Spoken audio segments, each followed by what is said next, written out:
قال الملأ من قوم فرعون إن هذا لساحر عليم يريد أن يخرجكم من أرضكم فماذا تأمرون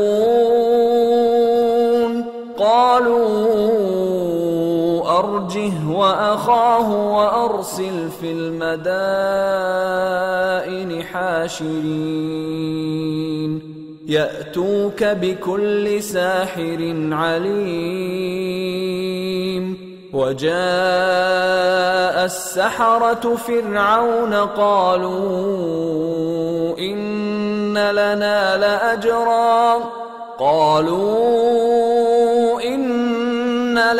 لأجرا إن كنا نحن الغالبين قال نعم وإنكم لمن المقربين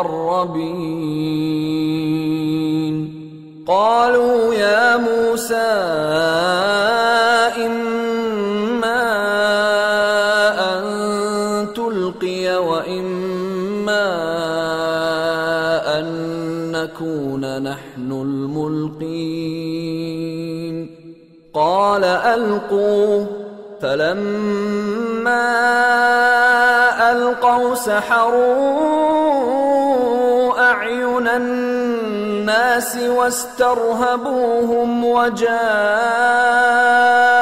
بسحر عظيم وأوحينا إلى موسى أن ألق عصاك فإذا هي تلقف ما يأفكون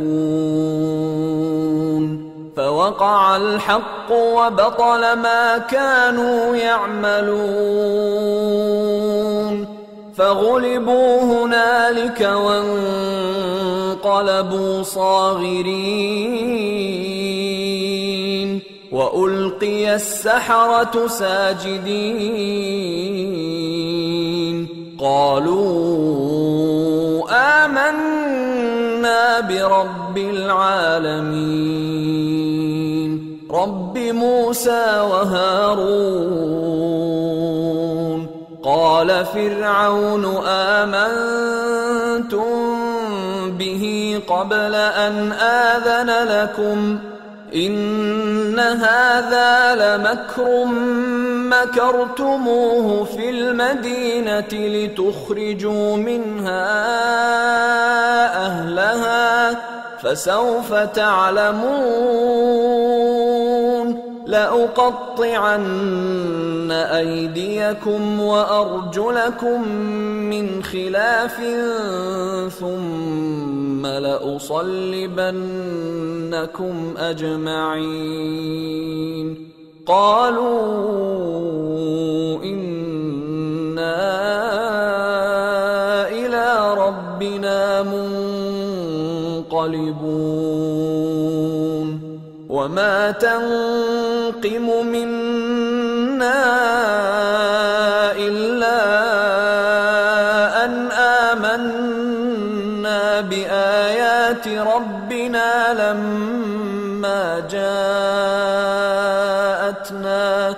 ربنا أفرغ علينا صبرا وتوفنا مسلمين।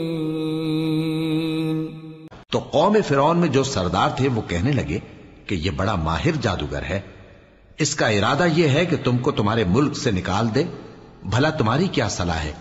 उन्होंने फिरौन से कहा कि फिलहाल मूसा और इसके भाई के मामले को मौकूफ रखिए और शहरों में नकीब रवाना कर दीजिए कि तमाम माहिर जादूगरों को आपके पास ले आए। चुनाचे ऐसा ही किया गया और जादूगर फिरौन के पास आ पहुंचे और कहने लगे कि अगर हम जीत गए तो हमें सिला तो अता कीजिएगा ना। फिरौन ने कहा हां जरूर, और इसके अलावा तुम मुकर्रबों में दाखिल कर लिए जाओगे। जब फरीकैन रोजे मुकर्ररा पर जमा हुए तो जादूगरों ने कहा कि मूसा, या तो तुम जादू की चीज डालो या हम डालते हैं। मूसा ने फरमाया तुम ही डालो। सो जब उन्होंने जादू की चीजें डाली तो लोगों की आंखों पर जादू कर दिया, यानी नजरबंदी कर दी। اور لاٹھیوں اور رسیوں کے سانپ بنا بنا کر انہیں ڈرا ڈرا دیا اور بہت بڑا جادو دکھایا.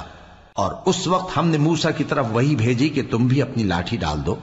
تب وہ فوراً سانپ بن کر جادوگروں کے بنائے ہوئے سانپوں کو ایک ایک کر کے نگل جائے گی.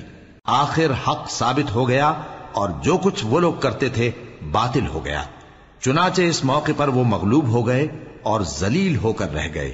اور یہ کیفیت دیکھ کر جادوگر سجدے میں گر پڑے، کہنے لگے کہ ہم سب جہانوں کے پروردگار پر ایمان لائے، یعنی موسیٰ اور ہارون کے پروردگار پر. فرعون نے کہا پیشتر اس کے کہ میں تمہیں اجازت دوں تم اس پر ایمان لے آئے. بے شک یہ فریب ہے جو تم نے مل کر شہر میں کیا ہے تاکہ اہل شہر کو یہاں سے نکال دو. سو ان قریب اس کا نتیجہ معلوم کر لو گے. میں پہلے تو تمہارے ایک طرف کے ہاتھ اور دوسری طرف کے پاؤں کاٹ دوں گا، پھر تم سب کو سولی چڑھا دوں گا.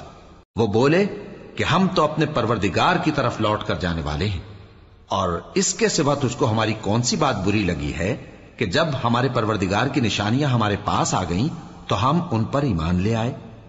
اے پروردگار، ہم پر صبر و استقامت کی دہانے کھول دے اور ہمیں فرمانبرداروں کی حالت میں وفات دیجیو.